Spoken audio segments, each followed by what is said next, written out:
Taiwan has been rocked by 180 earthquakes in 24 hours, including 2 above magnitude 6.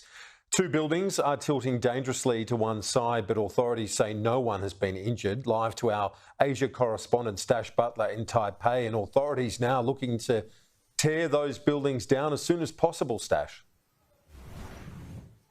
That's right, Kieran. Now, thankfully, as far as we understand, no one was in those 2 buildings at the time when the quakes hit at about 2:30 a.m. last night, or rather this morning in Taiwan. One was a hotel that stopped business. The other had already been listed by authorities in eastern Taiwan, where those quakes were centered, as a dangerous building after it was damaged by the magnitude 7.4 quake that hit Taiwan just over 3 weeks ago. Now, that quake killing 17 people, triggering landslides in the mountains. 2 Australians are still missing from that quake earlier this month. Authorities have had to suspend their efforts to find them, however, because of the risk of further rockfall, and with heavy rain due to come in today and in the ensuing days, that seems more likely to happen.